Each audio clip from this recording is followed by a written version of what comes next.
Բարի գալուսիվիլը տաղավարում հյուրընկալել եմ ընդդիմադիր Մայր Հայաստան կուսակցության նախագահ Անդրանիկ Թևանյանին։ Բարև ձեզ։ Շնորհակալ եմ հրավեր ընդունելու համար։ Պարոն Թևանյան, դուք հայտարարել եք առաջիկա ընտրություններին Գագիկ Ծառուկյանի հետ ըստ էության դաշինքով մասնակցելու մասին։ Արդեն հստակ է ձևաչափը։ Դա լինելու է դաշինք ֆորմալ առումով, մեկ ցուցակ, կուսակցական ցուցակ, ինչպիսին է լինելու ձեր մասնակցության ձևաչափը։ Ընտրություններին մասնակցելու ենք Բարգավաճ Հայաստան կուսակցությունով, այսինքն ձևով դա լինելու է կուսակցության ցուցակ, բովանդակությամբ դաշինքային։ Այսինքն ներառվելու են նաև այլ ուժեր, այլ անհատներ, հասարակական կազմակերպության ներկայացուցիչներ, ովքեր որ հարստացնելու են առաջարկ Հայաստանին ծրագրի շուրջ միավորումը։ Իսկ ինչու գնացինք այդ քայլին, մենք բազմիցս հայտարարել ենք, որ կողմ ենք, որպեսզի քաղաքական դաշտում տեղի ունենա կոնսոլիդացիա, որպեսզի մենք կարողանանք առավելագույն արդյունք ապահովել։ Դրա համար Մայր Հայաստանը որոշում կայացրեց ոչ թե առանձին գնալու եւ ընդհանրապես այդ մի քանի մանդատի խնդիր լուծելու կամ անցողիկության հարց լուծելու, որի հետ կապված մենք կասկածներ չունենք իհարկե, եւ որը պրակտիկայով է ապացուցվել վերջին 2-3 տարում, մենք ոչ թե որոշեցինք այդ ճանապարհով գնալ, այլ գնանք միավորման ճանապարհով, որպեսզի կարողանանք հասնել փոփոխությունների եւ մենք այն կոնցեպտի կողմնակիցն ենք, որ եթե խոսում ենք խոշորացումներից, ապա պետք է նաև համապատասխան առաջարկով եւ նախաձեռնությամբ հանդես գանք, որպեսզի այլ ուժերը եւս կարողանան ներգրավվել։ Շատ լավ հասկանալի է, բայց այնուամենայնիվ ձևաչափը կուսակցական ձևաչափով, կուսակցական ցուցակով մասնակցելու արդյոք չի խոսում նրա մասին, որ իսկապես անցողիկության խնդիրը կա եւ այդ անցողիկության խնդիրն է լուծվում, որովհետեւ հաշվի առնելով, որ Գագիկ Ծառուկյանի նաև կուսակցությունը Բարգավաճ Հայաստանի նախորդ ընտրություններին չի հաղթահարել նախընտրական շեմը։ Նախորդ ընտրությունները, եթե նկատի ունեք 21 թվականը, լրիվ այլ process էր, այլ trend էր եւ հիմա լրիվ փոխվել է այդ trend-ը։ Այսինքն 21 թվականի դերակատարները այլ էին եւ հանրային ակնկալիքը այլ էր եւ բնականաբար մյուս ուժերը ըստ էության չանցան։ Երկու ուժ անցավ խորհրդարան, Հայաստան դաշինքը եւ իշխող ուժը ընտրությունների արդյունքով։ Այսինքն տրենդային առումով հիմնական սպարինգ պարտներները այդ երկու ուժերն էին։ Հիմա ռադիկալ փոխվել է այդ իրավիճակը։ Դա Բարգավաճ Հայաստանի մասով, այսինքն եթե նախկինում այդ իրանից սպասումներ չկա, հիմա հանրային տրամադրությունները փոխվել են։ Ինչ վերաբերում է Մայր Հայաստանի անցողիկությանը, ես ասեմ, Այլ ձևաչափին, որովհետև եթե անցողիկության խնդիր չկա, սովորաբար ձևավորվում է, մի կողմից ասում եք, որ ցանկանում եք մեծ միավորումներ, դաշինքներ, մյուս կողմից կուսակցական ցուցակով եք գնում։ Այո, Մայր Հայաստանը վերջին 3 տարում միակ քաղաքական ընդդիմադիր ուժն է, որը իր դեմքով բաց ճակատով մասնակցել է համապետական նշանակություն ունեցող 3 թիմ ընտրությունների Երևան, Գյումրի, Վաղարշապատ եւ 3-ում էլ ապահովել է դրական արդյունք։ Ներկայություն տարբեր չափերի։ Երևանում եթե չլիներ այդ քաղաքական կոռուպցիան եւ այդ մարդավորսությունը, մարդագողությունը կամ չգիտեմ, ընդունված քաղաքագիտական տերմին կա ասում են անասնագողությունը, ապա Երևանում ԿՊ-ն իշխանություն տերմին քաղաքագիտության մեջ, բայց այնուամենայնիվ նո հայկական քաղաքագիտության մեջ։ Ուրեմն ԿՊ-ն իշխանություն չէր լինի Երևանում։ Իրենք նույնիսկ իրենց կից այդ քույր կառույցի հետ չկարողացան 50+ հավաքել եւ ուղղակի քաղաքական կոռուպցիա տեղ ունեցավ եւ դրա արդյունքում ԿՊ-ն վերարտադրվեց։ Եվ ընդ որում դա ցածր մասնակցության պարագայում եւ մեր մասնակցությունը իրական ընդդիմադիր դաշտից միակն էր Մայր Հայաստանին։ Երկրորդը Գյումրիում արդեն ստացվեց համախառն ձայներով համախմբված փոփոխության ենթարկել ԿՊ-ին։ Այդ դեպքում ինչու հիմա ձեր դեմքով չեք մասնակցում։ Վաղարշապատում կգամ։ Վաղարշապատում չստացվեց, որովհետև այն մասնակցությունն ու մթնոլորտը հնարավոր չեղավ ապահովել ոչ մեր մեղքով իհարկե, ես կարող եմ ասել, որ Մայր Հայաստանը ամենակաղաքականացված եւ ամենաակտիվ քարոզությունն էր իրականացնում Վաղարշապատում, բայց ինչ պատճառներով Շատ լավ չի ստացվել, ներկայություն ունեք, բայց համա ավականիում, այո։ Երեք կարևորագույն, ինչպես դուք եք նշում, ընտրություններում անցողիկության մասով, որ ձեր դեմքով մասնակցել եք, խնդիր չուր եւ հիմա կապացույց ունենք ասելու, որ այդպես չի։ Ու համաձայն եք թիմ ընտրությունները մի բան են, համապետական ընտրությունները մեկ այլ բան են։ Տեսեք, մյուս ուժերից ոչ մեկ չի մասնակցել։ Չէ, բան չասեցի, բայց ի նկատի ունեմ դրանք տարբերվում են մեկը մյուսից։ Միայն ԿՊ-ն է մասնակցել իր դեմքով։ Մեկը մյուսից տարբերվող ընտրություններ են։ Այնուամենայնիվ, հիմա եթե դուք այդ խնդիրը չունեք, հա, ինչու ձեր դեմքով չեք մասնակցում։ Որովհետև մենք կարծում ենք, որ մասնակցում եք մի ուժի հետ, որը նախորդ ընտրություններում չի անցել։ Մենք եւ հետազոտություններով ենք ողջել, որ հիմա բավական բարձր վարկանիշային էլեմենտ ունի Ծառուկյանը հանրային համախմբման առումով, հանրային այդ համերաշխության ապահովման սիմվոլներից մեկը ինքն է դիտարկվում։ Ըստ տարբեր անկախ հետազոտական խոսքը ռեյտինգի մասին չի քաղաքական։ Խոսքը համախմբման պոտենցիալ ունենալու մասին։ Մեկ, երկրորդը հանրային իրականացրել։ Այո, եւ ոչ միայն մենք, բաց աղբյուրներով որ դուք կնայեք, օրինակ Գելափը հրապարակեց, ում եք ավելի շատ համարում հանրային համերաշխություն ապահովող երկու հոգեվորականներից հետո երրորդը Ծառուկյանն էր։ Խոսքը հայկական Գելափի մասին է։ Տեղական, այո, այն ինչ որ հրապարակվել է։ Իսկ մեր հարցումները ցույց են տալիս, որ նույն այդ կազմակերպության մասն այդ կազմակերպության հրապարակումներով Ռոբերտ Քոչարյանը նախորդ ընտրություններին պետք է հաղթեր Հայաստան Դաշինքը չհաղթեց։ Ես ասում եմ այն ինչ որ կա տվյալ դեպքում ոչ միայն նրանց աղբյուրները, այլ մեր դարքերը որ հավատում եք մի կազմակերպության, որը գուժում էր ձեր հաղթանակը, բայց դա տեղի չունեցավ 2021 թվականին։ Եթե հաղթանակը գուժանք է, դա այլ բան է։ Ճակերտներով։ Չէ, իրենք նաև այդ կազմակերպությունը ասում էր, որ մենք շատ ցածր կհավաքենք Երևանում, բայց մենք բարձր հավաքեցինք, բայց խնդիրը դրա մասին երկու անգամ սխալվել է, հիմա հավատում եք։ Ես ասում եմ, դուք ասացիք բաց աղբյուրներ, ես նշեցի բաց աղբյուրը, բայց մենք մեր աղբյուրների հիման ենք անում, եւ երկրորդը տեխնոլոգիական առումով Մայր Հայաստանի եւ Բարգավաճ Հայաստանի սեգմենտները տարբեր են եւ այստեղ սիներգիայի հնարավորություն կա։ Էլ ինչ բաց աղբյուր կա, ներողություն։ Գելափը հասկացանք, որ երկու անգամ սխալվել է, էլ ինչ բաց աղբյուրը։ Մյուսը մեր հետազոտությունն է, որը չենք հրապարակել։ Այո, որը մեր համար մեր ներքին օգտագործման համար։ Եթե այսպես ասեմ, փոխադարձաբար տեխնոլոգիապես եւ գաղափարապես եւ զուտ մարդկային առումով այդտեղ մենք սիներգիայի էֆեկտ չտեսնեինք հարաբերության, ապա չենք կնայել։ Շատ լավ, այնուամենայնիվ Եվ ամենակարևորը Բարգավաճ Հայաստանը ճանաչողության առումով շատ բարձր ճանաչողություն ունի, խոսքը եւ տեխնոլոգիապես ճիշտ է ավելի բարձր ճանաչողության բուժով մասնակցել։ Հասկանալի։ Տեսեք, այնուամենայնիվ դուք 2023 թվականին, եթե չեմ սխալվում, մանդատը դրեցիք, չէ՞, ձեր դուրս եկաք Հայաստան Դաշինքից, Ռոբերտ Քոչարյանի թիմից եւ հիմա միանում եք Գագիկ Ծառուկյանի, միավորվում եք Գագիկ Ծառուկյանի հետ։ Այլ եւ ընդհանրապես ձևաչափնել է Ծառուկյանի, պարոն Ծառուկյանի հայտարարած հետաքրքիր, ասում եմ մենք Դաշինք չենք կազմում, քաղաքական տապան եմ հավաքում։ Դուք ընդհանրապես խոսույթի տեսանկյունից ինչպես եք վերաբերում նրան, որ քաղաքական տապանի մաս եք կազմում։ Քաղաքական նոյան տապան դա նշանակում է բոլոր շրջանակների ներգրավվածություն, լայն կոնսոլիդացիա։ Քաղաքական դաշտում տեսեք կան մարդիկ, ովքեր ասում են, որ մենակ մենք ենք։ Գիտեք, որ քաղաքական խոսույթում ասոցիացիաները այդքան էլ լավը չեն, քաղաքական տապանի հետ կապված։ Հասկանալի է, դա պատկերավոր ձևակերպում է, եւ Մայր Հայաստանը, քանի որ ինքնուրույն եւ ինքնաբավ ուժ է, ինքն է որոշում ինչ ճանապարհով գնալ։ Քաղաքական կոնսոլիդացիան անունը ինչ ուզում եք դրեք։ Քաղաքական կոնսոլիդացիան դա նշանակում է հանրության տարբեր շերտերի միավորում եւ ներգրավում քաղաքական process-ներին, որովհետեւ մենք կարողանանք փոխել այս իրավիճակը, որ կա։ Եվ ես կուզենայի ավելի շատ, որ մենք ծրագրային դրույթներ քննարկենք։ Խոսենք ծրագրային դրույթներից։ Եվ որոնք հրճակագրային են։ Շատ հետաքրքիր են այն առումով, որ տարբեր սեգմենտներ միավորվում են եւ դա սիներգիայի էֆեկտ է տալու, սինթեզը շատ ավելի մեծ թիվ է տալու,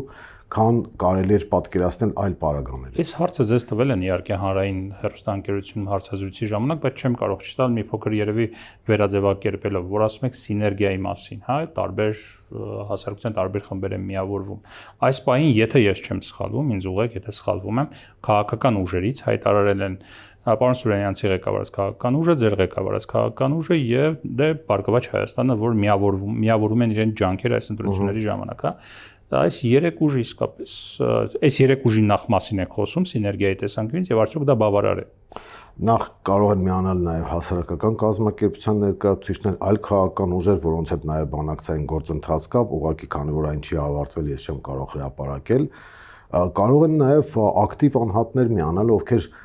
որպես անհատ միգուցե շատ ավելի մեծ ազդեցություն ու վարկանիշ կունենան հանրության մեջ, քան ասենք մի քանի կուսակցություն միասին վերցրած։ խոսք ասենք այլ տիպի կուսակցությունների մասին է։ Մենք մաքսիմալ հայտարարել ենք, որ մեր դռները բաց են։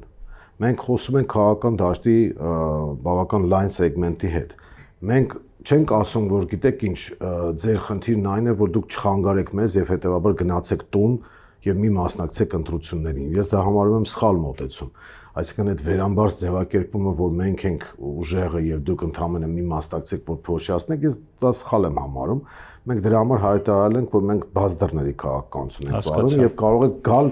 տարբեր սեգմենտներից։ Իսկ որքանով է նպատակահարմար Քոչարյանի թիմից դուրս գալ եւ Ծառուկյանի թիմի հետ մասնակցել դրանք դուք Քոչարյանը այդ առումով եւ Սամվել Կարապետյանը օրինակ նույն էլեկտորատի համար չեք պայքարելու։ Ոչ, 21 թվականին մենք բնականաբար փոփոխություն էինք ցանկանում եւ գտնում ենք, որ այդ իշխանությունը, որ արհավիրք էր բերել, պետք է անպայման հեռացվեր եւ գոյություն ուներ հանրային կոնսոլիդացիայի կենտրոն իդեմս Հայաստան Դաշինքի։ Դրա համար ես որպես անկուսակցական ներգրաված եմ եղել այդ process-ին, բնականաբար չեմ փոշմանում, ճիշտ եմ արել եւ անկեղծորեն կուզենայի, որ փոխվեր իշխանությունը։ Բայց ցավոք սրտի դա տեղի չունեցավ, թե ինչու է արդեն այլ հարց է քննարկման։ Բայց քանի որ դա չունեցավ, մենք մեր համախոհներով արդեն որոշեցինք, որ պետք է ստեղծել առանձին շարժում եւ գնալ ընտրությունների, իսկ բարոյականությունը, պարկեշտությունը, քաղաքական ողջամտությունը, տրամաբանությունը պահանջում է, որ եթե դու այլ քաղաքական ճանապարհով ես գնում, այլ ուժ ես ստեղծում, ուրեմն պետք է վայր դնես մանդատը, ինչպես որ արեց մեր թիմակից նաեւ Արեգնաս Մանուկյանը, ով երբ որ մենք որոշեցինք, որ պետք է կուսակցություն դառնանք եւ ինքը ցանկություն հայտնեց կուսակցության մեջ ներգրավվելու, ապա բնական էր, որ ինքը պետք է հրաժարվեր մանդատից, քանի որ հնարավոր չի այսպես երկու աթոռի վրա նստել, դա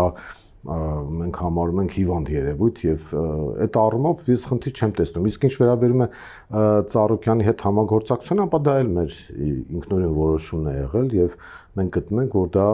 բարձրացնելու է ընտրությունների մասնակցության արդյունավետությունը։ Պարոն Թևանյան, դուք ինչպես եք վերաբերում կոռուպցիա երևույթին։ Շատ վատ։ Շատ վատ։ Շատ լավ։ Տեսեք, գիտեք, որ Ծառուկյանի նկատմամբ կան հարուցված քրեական գործեր։ Ծառուկյանի հետ կապված Ծառուկյանը անցնում է նաև մի գործով ապօրինի գույքի հետ վերադարձի կամ բռնագանձման գործով, որը արդեն 1 թե 2 տարի ընթանում է։ Խոսքը բավականին մեծ գույքերի մասին է, որ պետությունը պահանջում է Ծառուկյանից եւ պարոն Ծառուկյանից եւ բավական մեծ ֆինանսական միջոցների մասին է։ Քաղաքականության, բարոյականության, քաղաքական բարոյականության կամ տեսանկյունից որքանով եք դուք հաշտ այն մտքի հետ, որ միացել եք մի ուժի, որը ապօրինի գույքի հետ վերադարձով է անցնում եւ իրենից պահանջում են ուժի ղեկավարի նկատի ունեմ, իրենից պահանջում են նման գույքեր։ Իսկ դատավորները ովքեր են։ Մենք այս իշխանության օրոք տեսել ենք, որ դատարանները շրջափակվում են ապօրինաբար։ Մենք այս իշխանության օրոք տեսել ենք վնգստացող դատավորներ ձևակերպումը։ Մենք այս իշխանության օրոք տեսել ենք, որ հայտարարվում է, որ կոռուպցիա չկա, բայց նույնիսկ միջազգային կազմակերպությունների գնահատականներով Transparency International-ը մասնավորապես մեզ ավելի վատ կարգավիճակ է տալիս կոռուպցիայի առումով, քան օրինակ հարևան Վրաստանին, որը այսօր արևմուտքի խիստ քննադատության ներքո է։ Պետությունը իր հայտնի քաղաքականության, ես կարծում եմ վրացամետ քաղաքականության պատճառով։ Հայաստանը վարում է այսպես ասած խամաճիկային քաղաքականություն, բայց նույնիսկ այդ միջազգային կազմակերպությունները ցածր են գնահատում կոռուպցիայի դեմ պայքարը, ավելի վատ են գնահատում, քան օրինակ Վրաստանում։ Մենք մի փոքր ավելի լավ ենք, քան Ադրբեջանը, բայց Ադրբեջանը հասկանալի է ավտորիտար անձնիշխանական ռեժիմ է, իսկ սա այսպես ասած իբր դեմոկրատիա է, բայց պոպուլիզմ է իրականացում։ Կոռուպցիայի մասին որ խոսում ենք, տեսեք, իշխանությանը կից օլիգարխներից մեկը տարեկան 1.5 միլիարդ դոլարի շահույթ է ստանում։ Խաղատնային խաղամոլության հովանավորությամբ եւ դա հայտարարված թվեր են։ Հիմա Ծառուկյանը երբեք պաշտոնյա չի եղել եւ բոլորն է գիտեն, որ բիզնեսով է զբաղվել։ Այսինքն երբեք չի եղել։ Պաշտոնյա, ինչ պաշտոնյա է։ Պատգամավոր է եղել, դա պետական պաշտոն չի։ Ահա, բայց պատգամավոր լինելով, այսպես ասած, հիմնականում կոռուպցիան գործադիր։ Եվ եթե չեմ սխալվում, իրավապահ ոլորտում են այլ պաշտոն զբաղեցրել նախկինում։ Գործադիր մարմնում են հիմնականում կոռուպցիան լինում։ Եվ այդ առումով ես դրա համար ասացի կոալիցիոն գործընկեր է եղել, կներեք։ հիմա իսկ մենք գիտենք Հայաստանի տնտեսությունը ժամանակին ինչպես էր կառուցված հետո ով ինչեր էր ստանում այդ տնտեսությունից հետո սրանց կատարած թալանի մասշտաբները որ դուք տեսնեք եւ ի վերջո սրանք մեզանից երկիր են թալանը նաեւ բացի Արցախից բայց իրենց կոռուպցիոն ռիսկերը որ մենք գնահատենք թե իշխանափոխությունից հետո ինչ է լինելու դուք զարմանալու եք եւ ապշելու եք թե դուք հիմա ունեք տվյալներ թե կանխավարկածով եք մոտենում դրան չէ ես արդեն ասացի ձեզ այն ինչ որ տեսնում եմ ասենք օլիգարխներից մեկը արդեն 1.5 միլիարդ դոլարի շրջանառություն է անում խաղադրույքային բիզնեսով օլիգարխ ասելով ինչի նկատի ունեք իշխանությանը կից բիզնեսմեն որը օգտագործում է եւ հնարավորություններ է ունենում իշխանության որոշումների արդյունքում բացի այդ խոսքում մասին տարածված վիվարոնների եւ այլնի հետ Այսինքն կարծում եք այդ կազմակերպության ղեկավարը ունի իշխանության վրա շատ ուժեղ ազդեցություն դրա համար ինքը օլիգարխ է իշխանությանը կից հարաբերություններ կան մենք դա հայտնի է մարդկանց տանում են իշխանավորներին տանում են ջրերում լողացնում են բերում են այդ հենց այնպես չի լինում եւ վառ օրինակներից մյուսը անիֆը ասենք դա կոռուպցիա չի թալան չի ասենք բաց երկնքի տակ Վառ օրինակներից մյուսը այս այն ինչ որ մենք հիմա տեսնում ենք օրինակ Երևանի փողոցներում ասֆալտը թե ինչ որակի են արել եւ ինչ քանակի փողեր են մսխվել կոռուպցիան լացում է սրանց մասին այնպես որ ովքեր որ խոսում են կոռուպցիայից եւ այլնից այդ դատավորների մասով Հասկանալի, իսկ դուք պարոն Ծառուկյանից փորձել եք ճշտել այդ ինչ քրեական գործ է, արդյոք իրենց պահանջվող գույքը, պահանջները, որ ներկայացնում են օրինական են, թե օրինական չեն, նա ինչ է ասում այդ քրեական գործի հետ կապված։ Դրա հետ կապված ասում են, որ մենք բիզնեսմեն ենք եւ թող քննեն, որոշեն։ Եվ իր ներկայացած բացատրությունը ձեզ համար ամբողջովին բավարար է։ Չունեմ հակառակ կանխավարկածի հիմքերը։ Իրավապահ համակարգին չեք վստահում։ Չէ, ամեղության կանխավարկածը նույնիսկ օրենսդրությամբ է սահմանված, այնպես որ թող դատական process-ը գնա, բնականաբար։ Հասկանալի է, գալով ձեր ծրագրերին։ Տեսեք, որը ներկայացրել էր պարոն Ծառուկյանը իր Facebook-յան էջում, գրել էր ծրագրերի մեծ մասը, այսինքն ինչ որ առաջարկվում է, առաջարկ Հայաստանին, այսպես ասած, խորագրի ներքո բավական հռչակագրային են, հա, Իրան-Հայաստան երկաթուղի, Կարս-Գյումրի ջուլֆա երկաթուղի, չգիտեմ, ատոմակայան, միլիարդավոր դոլարների մեգա նախագծեր եւ այլ, բայց մի կողմից ես տեսնում եմ դուք եք բարբերաբար քննադատում եք օրինակ պարտքի աճը, որ հիմա տեղի է ունենում Հայաստանում, հա, մյուս կողմից խոսում եք մեգա նախագծերի մասին։ Մեգա նախագծերը ինչ որ մի ձև պետք է ֆինանսավորել։ Դրանք նաև պարտքի շնորհիվ պետք է լինեն։ Հայաստանը այդքան գումար չունի։ Որտեղից է գտնելու այդ գումարները եւ արդյոք դա չի հանգեցնել նոր պարտքերի։ Տեսեք, նախ պետական պարտքի հետ կապված կարևորը դրա կառավարման որակն է եւ դրա արդյունավետությունը, ինչը այս իշխանությունների պարագայում չենք տեսնում։ Ինչ վերաբերում է ծրագրերին 50% չկա պետական պարտքի նայի նկատմամբ, բայց կրկնակի աճը չի բերել որոշակի կրկնակի էֆեկտիվության։ 50%-ը դա դուգմա չէ։ Եկամուտները 2017 թվականի նկատմամբ աճել են 130%-ով, ըստ իշխանության հայտարարությունների։ Կարող էր հնայի 150% լիներ, բայց արդյունավետության եւ ժամկետայնության տեսակետից մենք հասկանանք, որ կանխավարկածով կարող էր 300 էլ լինել, բայց հա, բայց սրանց պարտքի ավելացումը ու համապատասխանության մեջ չի հնայի ոչ կառուցվածքի, այդ հնաաճ բանը, որ ասում եք, կառուցվածքը որ բացեք, ռեէքսպորտ գումարած բանկային ոլորտ, գումարած շինարարություն, գումարած այդ խաղատնային բիզնես։ Մի փոքր արդյունավետություն։ Վերջ, տակել բան չկա։ Այսինքն տեղական բիզնեսի զարգացման, արտահանման եւ այլնի հետ կապված, մենակ մենք բարձրում հեռախոս ու հեռուստացույց ենք արտադրում, որ արտահանենք, դրա մեր խոշոր արկածներ։ Դա հանրարտադրության տեղական արտադրության արտահանումը եւս այս տարիների ընթացքում ըստ էկոնոմիկայի նախարարության հրապարակած տվյալների գրեթե 2 անգամ աճել, ավելի քան 2 անգամ։ Տեղականը չի կարող այդքան լինել, որովհետեւ այդ թվերը Ես կարող եմ այդ հրապարակած թվերը ցույց տալ։ Տեսեք, ուրեմն IMF-ի տվյալները, որ մենք նայում ենք, եւ միջազգային ասենք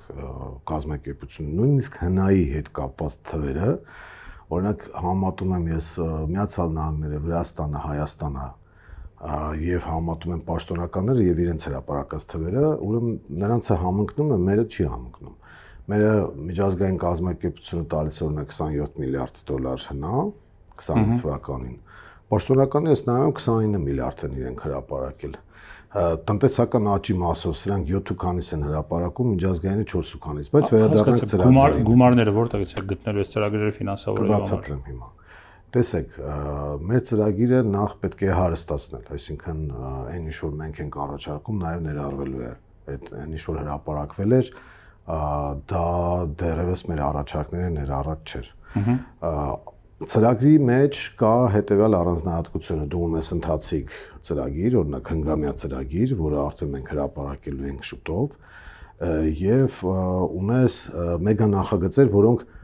նպատակային ծրագրեր են, դու խնդիր ես դնում, որպեսզի հետագայում կարողանաս դրանք լուծել, արդեն ավելի միս ու արյուն տալ։ Հիմա տեսեք, մենք 3 հենասյուների վրա ենք հիմնում մեր առաջարկ Հայաստան ծրագիրը։ Առաջինը նախ խաղաղություն եւ անվտանգություն, դա մի բլոկն է եւ մենք կարծում ենք, որ եթե չկա խաղաղություն, երաշխավորված ընդ որում խաղաղություն եւ անվտանգություն, ոչ մի ներդրումային ծրագիր, ոչ մի ենթակառուցվածքների զարգացում, տնտեսական աճ եւ այլն հնարավոր չի ապահովել։ Այսինքն անկյունակարայինը երաշխավորված խաղաղություն։ Դա աքսիոմա է, բայց ով է երաշխավորելու։ Մենք այդ մոտեցումն ենք ներկայացրել, այդ մասին ենք խոսենք։ Երկրորդ բլոկը, որովհետեւ դու կարողանաս ապահովել քո զարգացումը եւ այդ մեր նույն մեգա նախագծերի իրականացումը, դա սոցիալ-տնտեսական բլոկն է, որտեղ դու պետք է կարողանաս իրական զարգացում ապահովել, ներառական զարգացում, եւ երրորդ բլոկը, որը առերևույթ այսպես շոշափելի չի, բայց շատ կարեւոր ենք մենք համարում, դա հանրային համերաշխության ապահովումն է, այս թույնի ատելության, թշնամանքի մթնոլորտը հանելը, այսինքն այդ հանրային պարակտվածությունը վերացնել է, որովհետեւ մենք պետք է դիմագրավենք հազարով մի մարտահրավերի։ Առաջի բլոկ՝ երաշխավորված խաղաղություն։ Եթե մենք խոսում ենք երաշխավորված խաղաղությունից, ինքը ձևակերպում խաղաղությանը կանդրադառնանք, ինձ ուղղակի ասեք աղբյուրները որտեղից է։ Աղբյուրները եւ ներքին եւ արտաքին, երբ որ դու ունենում ես օրինակ հնարավորություն իրական անվտանգային խաղաղության միջավայր ապահովելու, օրինակ հյուսիս-հարավ արևելք արևմուտք ծրագրի առումով մեծագույն շահագրգռվածություն ունեն տարածաշրջանային եւ տարածաշրջանից դուրս գտնվող երկրները, մասնավորապես Չինաստան, Հնդկաստան, Իրան, Ռուսաստան, նույն Թուրքիան ու Ադրբեջանն ու բնականաբար Միացյալ Նահանգները։ Այն մինչև Չինաստանի անուն տալը մոտավորապես ասացիք այն ինչ որ ասում է իշխանությունը, երբ որ լինում է խաղաղություն, Հայաստան գալիս է մեծ գումարներ։ Հիմա Չինաստանի մասին։ Բայց իրանց ապահովվածը խաղաղություն չի։ Հիմա Չինաստանի մասին, տեսեք, ընդդիմադիր դաշտում, որ մեկին, որ ով խոսում է ներդրումային ծրագրերից, գոնե մեր ձևովի մասով էլ դա կա, ասում են գումարները որտեղից, ասում են Չինաստանն է տալու։ Բայց մարդիկ նայեք, պետական քաղաքականություն է, տպավորություն է, որ Չինաստանում բավական մեծ բյուջե է հատկացված եւ Հայաստանում գիտեն այդ բյուջեի տեղը, որ պետք է գնան այդ բյուջեից ֆինանսավորում ստանան։ Չինաստանի ներողություն, Չինաստանից ինչ աղբյուրներից Չինաստանից, կարծոք խոսել եք չինացի գործընկերների հետ, պատրաստ են Հայաստանի նման պետությունում ներդրում կատարել, թե ոչ, թե այսպես գիտեք, որ օրինակ Չինաստանը զարգացող պետություն է, որ գնանք առաջարկ արենք, իրենք կֆինանսավորեն։ Չէ, տեսեք, մեզանում մի քիչ բան կա, քաղաքական դաշտում անկալում կա, մի քիչ գավառականության անկալում կա, մտածում են, որ ասենք Հայաստանը աշխարհից կտրված վիճակ է, բայց մենք այդպես չենք մտածում։ Հիմա այս կոնկրետ օրինակները բերեմ, արևելք արևմուտքի հետ կապված, Մետաքսի ճանապարհի հետ կապված, Չինաստանը, որը իր բյուջեում 1 տրիլիոն դոլարի պրոֆիցիտ ունի, այս տարի որոշել է, որ ինքը ոչ թե պետք է ամերիկյան, ավելի ճիշտ ոչ թե այս տարի, այլ վերջին շրջանում որոշել է, որ ոչ թե պետք է ամերիկյան պարտատոմսեր գնի եւ պարտատոմսերի մեջ ռիսկային պահի, այլ ինքը երկու ուղղություն է հիմնականում օգտագործելու այդ իր պրոֆիցիտը բյուջեի։ Մեկը ոսկու գնումն է, ֆիզիկական ոսկու գնումը, դրա համար էլ նպաստել են ոսկու ամենամեծ գնորդներից, այո, ոսկու գնումը եւ երկրորդը Մետաքսի ճանապարհի, մեկ ճանապարհ, մեկ ուղի, մեկ գոտի, մեկ ճանապարհ այդ ուղու հետ կապված բոլոր երկրներում ենթակառուցվածքային ներդրումներ անել եւ իրենք արել են այդ ներդրումները Ադրբեջանում եւ իրենք այդ ներդրումները ռեալ արել են Վրաստանում։ Անակլեի նավահանգիստը ամբողջությամբ չինական ֆինանսավորում է։ Ճանապարհների շինարարությունը ամբողջությամբ չինական ֆինանսավորում է եւ իրենք ուզում են, որ այդ ճանապարհը ալտերնատիվ ունենան, մեկը Իրանով, մյուսը Ադրբեջան, Վրաստան եւ այլն այդ ճանապարհով եւ այլընտրանքային ճանապարհը մենք կարծում ենք, որ հնարավոր է ներգրավել Չինաստանի, երբ որ դու արդեն իրեն նախագիծ առաջարկես։ Օրինակ, երբ որ կա տրիպը, ասում ենք շատ լավ, դուք տրիպով ստանում եք անխոչնդոտ ճանապարհ, բայց եկեք փաթեթով բանակցենք, որ մենք էլ ստանանք մեր անխոչնդոտ ճանապարհը դեպի Իրան, Նախիջևանի տարածքով։ Եթե դրան հայտնվում են երաշխավոր միջնորդներ, ապա Չինաստանը ինքը պետականորեն հայտարարել է այդ քաղաքականությունը, որ պատրաստ է Մետաքսի ճանապարհի ամբողջ տիրույթում ֆինանսավորել ենթակառուցվածքների, ճանապարհների եւ այլ խողովակաշարերի, մալուխային այդ ճանապարհների բոլոր այդ ֆինանսավորումը ինքը պարտավորվում է անել եւ ուզում է անել, որովհետեւ դա իրեն ձեռնտու է։ Նախիջևանով անցող տրիպը Հայաստան Ամերիկային է վերաբերում իհարկե զուտ տեխնիկական պարամետրերի նաեւ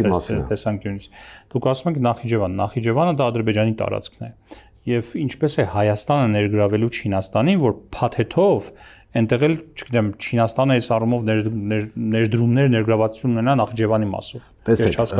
նայեք, ներգրավում ենք նախ միջնորդներին, որը տվյալ դեպքում կարող է լինել Ռուսաստանը, որը շահագրգռված է, որ կարողանա ապահովել Հյուսիսարևը, Իրանը, որը շահագրգռված է, ու նաև թող զարմանալի չթվա Միացյալ Նահանգները, որը ասում է այն մասին, որ որպեսզի տրիպը անխափան գործի եւ անվտանգային խնդիրներ չլինեն, պետք է այդտեղ երաշխավորված միջավայր լինի, այսինքն հայ-ադրբեջանական հարաբերությունները պետք է խաղաղ կարգավորում ստանան։ Իսկ դրա համար մենք գետնի վրա միջնորդ երաշխավոր պետք է ստանանք եւ իրականում մենք ենք ցանկանում, որպեսզի Հայաստանը ապաշրջափակվի։ Տրիպը ապաշրջափակման մասին չի։ Տրիպը այն մասին է, որ Ադրբեջանը Նախիջևանով կապվում է Թուրքիայից եւ Միացյալ Նահանգները հնարավորություն են ստանում Հայաստանի պլացդարմային միջոցով դուրս գալ դեպի կենտրոնական Ասիա։ Նախիջևանը Ադրբեջանի տարածքն է։ Ադրբեջանը կարող է չհամաձայնել ձեր առաջարկը, դուք ինչպես պետք է իրեն պարտադրեք։ Ասեմ, նոյեմբերի 9-ի համաձայնագիրը ոչ մեկ չի չեղարկել։ Օգոստոսի 8-ի համաձայնագրով նշված է Ամերիկայի Միացյալ Նահանգների նախագահի վկայությամբ, ոչ միջնորդությամբ, բայց վկայությամբ նշված է, որ պետք է փոխադարձություն ապահովվի։ Սա բանակցային խնդիր է։ Այսինքն Հայաստանի իշխանությունը, եթե դուք ասում եք Ադրբեջանը չի համաձայնում, հիմա Ադրբեջանը կարող է վաղասի Երևանը չտակ չեմ համաձայնվի խաղաղության, ինչ պետք է տանք Երևանը։ Այդպես չի։ Նախիջևանի մասին հասկանալի է, հիմա մենք ասում ենք Ադրբեջան, դու համաձայնվել ես, որ ապաշրջափակում տեղի ունենա, ճիշտ է։ Մենք չի կարող ասել չէ, բացի նոյեմբերի 9-ից, որը տեսնեմ տենց մի գագաթնակետը չէր մեր երազանքների, բայց հաստատ գործում է, ոչ մեկ չի չեղարկել, օգոստոսի 8-ը։ Հիմա մենք ԵԱԿ Մինսկի խումբ ենք ունեցել, որտեղ համադրվել են Ֆրանսիայի, Ռուսաստանի եւ Միացյալ Նահանգների շահերը։ Այլ աշխարհում էր, այդ աշխարհը ավարտվել է։ Այս աշխարհում մենք ասում ենք, որ նոյեմբերի 9-ը կա, օգոստոսի 8-ը կա։ Եկեք համադրենք, հասկանանք ինչ են կանում։ Նույն Միացյալ Նահանգներին կարող ենք ասել, թե դու կարող ես երաշխավորել։ Իսկ եկեք մի հատ էլ այնտեղ ներգրավենք Չինաստանը։ Չէ, Չինաստանը դա հետո, երբ որ տնտեսական ներդրումներ կարվեն անվտանգային համակարգի ապահովումից հետո։ Ես ուղղակի նկարագրեմ ինչ իրավիճակ է հիմա, հետո անցնենք ձեր տրամաբանությանը։ Հիմա արդեն, եթե այս տրիպն էլ տեղի ունենա, հա, Հայաստանի հարավում այնպիսի մի իրավիճակ է, որ մի քիչ, չգիտեմ, աշխարհակաղակական շիլաշփոթի տեսանկյունից, հա, մի հատ ձեր առաջարկը կարող է ընդհանրապես ավելի խառնել իրավիճակը։ Տեսեք, Հայաստան-Իրան սահման, այնտեղ կանգնած են հայ եւ ռուս սահմանապահները։ Մի քիչ վերև են գալիս տրիպ, եթե իհարկե տեղի ունենա եւ կառուցվի։ Այստեղ պետք է լինի ամերիկյան ներկայություն, բարձր տնտեսական կլինի, աշխարհակաղակական կլինի, չգիտեմ, եւ այլ եւ այլ։ Մի փոքր վերև են գալիս Հայաստան-Ադրբեջան սահման եվրոպացի դիտորդներ։ Մի փոքր վերև են գալիս Գյումրի ռուս զինծառայողների, նկատի ունեմ ռազմաբազա, հա։ Հիմա դրան գումարում ենք ներքև էլի Ռուսաստան եւ Չինաստան։ Դուք պատկերացնում եք ինչ է դա։ Շատ լավ պատկերացնում ենք, եթե մենք ոչ թե հակադրության դաշտ ենք գնում, այլ համադրության։ Ինչը դա նշանակում։ Ախր այդ պետությունները միմյանցից հենց հիմա պատերազմի մեջ են։ Չինաստանը եւ Ամերիկան։ Դուք ինչ եք պատկերացնում։ Ես չուզում եմ հասկանալ ձեր պատկերացրածի իրականությունը, որ միայն հռչակագրային չլինի։ Բացատրում եմ։ Եթե մենք գետնի վրա գնում ենք իրական խաղաղության առանց միջնորդի, ոչ մի խաղաղություն չի լինելու, ոչ մի ներդրում չի լինելու, ոչ մի ծրագիր չի աշխատելու։ Միջնորդ տվյալ դեպքում հայ-ադրբեջանական հարաբերություններում կարող Ռուսաստանին առաջին հերթին եւ նաեւ Իրանին չի տվել արդեն մի անգամ չի ձախողել իր միջնորդական Հայաստանի իշխանության եւ դրսի ուժերի ջանքերով մենք զրկվել ենք Արցախից։ Արցախը այս իշխանությունը հանձնել է Միշելների, Մակրոնների գործուն մասնակցությամբ այն հաշվարկով, որ Ռուսաստանը պարտվելու է ուկրաինական պատերազմում, մենք անցնենք մյուսի կողմը, որպեսզի մեր աթոռը պահենք։ Ձախողել է, չի ձախողել, այո, տարբեր հարցեր կան Ռուսաստանի հետ կապված, մենք բայց գետնի վրա այլ ընտրանք չունենք, որովհետև Միացյալ Նահանգները հայտարարում են, որ մենք անվտանգության երաշխիք տվող չենք։ Ինչ վերաբերում է Հայաստանի իշխանություններին, ձեր գնահատականները շատ հստակ են։ Ինչ վերաբերում է Ռուսաստանին, ասում եք, դա այնտեղ հարցեր կան։ Այդ հարցերը պետք է պարզաբանվի։ Ռուս զինծառայողներն էին գտնվում Արցախում։ Իրենք պետք է ապահովեին, ըստ նաև Պուտինի, ուրեմն, ստորագրած հրամանագրի, իրենք պետք է ապահովեին այնտեղ նաև անվտանգություն որոշակի։ Իսկ ով հանձնեց, եթե Հայաստանը հանձնում է, ասում է, որ դա Ադրբեջանի տարածքն է, այդ պահից սկսած Արցախի դրանից առաջ ինչ տեղի ունեցավ, չեք հիշում։ Մի քանի անգամ Հայաստանի տարածքի վրա հարձակում, Ռուսաստանի տոտալ անտարբերություն դրա նկատմամբ, չեք հիշում, դա Հայաստանի ինչի ազդեցության տակ այդ որոշումը կայացել չէ։ Հայաստանը որոշեց զինադաներ ելերին, հա, եւ ուղղակի կարող էր Հայաստանը կորցնել ավելին, այսինքն Արցախը։ Ինչ է կորցնել ավելին։ Բլեֆ է դա։ Բլեֆ Սեպտեմբերին 2022 թվականին Հայաստանի տարածքի վրա չի եղել այ հարձակում։ հարձակում։ Իրադարձությունները մենք իշխանափոխությունից հետո, այսպես ասած, քաղաքական հերձումով կպարզենք, թե դա ինչ է տեղ ունեցել։ Ժամանակագրությունը նկատի ունեմ այն, որ դա նաև որոշակի պայմանավորվածության հոտ էր գալիս, որպեսզի մարդկանց վախեցնեն եւ հոկտեմբերի 6-ին գնային։ Ժամանակագրությունը հերթով նայեք։ Ապրիլ ամսին Հայաստանի իշխանությունը հայտարարում է,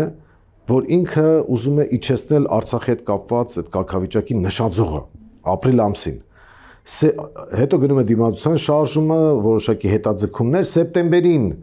այդ բախումներն են տեղի ունենում։ Դուք կարծում եք, որ դա կազմակերպված էր։ Եթե կազմակերպվածել չէր, կամ Հայաստանի իշխանությունների հետ պայմանավորված էր։ Հայաստանի իշխանությունը առնվազն խոստացել էր, որ ինքը գնալու է Արցախը հանձնելու քայլով եւ իրեն արագացրեցին ուղղակի, ասեցին դու այս քայլերը արդեն խոստացել ես։ Երբ նման հայտարարություններ եք անում, պետք է ապացույցներ լինեն։ Որտեղ պրոցեսներն են ցույց տալիս։ Ինքը ապրիլին հայտարարեց, որ նշաձողը իջացնելու է։ Այո։ Դե հոկտեմբերի 6-ին նշաձողը իջացրեց 0-ականի։ Հարձակվելուց հետո Հայաստանի վրա։ Ինչ է հարձակ, այսինքն հարձակվեց, ինչ է ձևակերպում։ Ջերմուկ էին համարյա մտնում։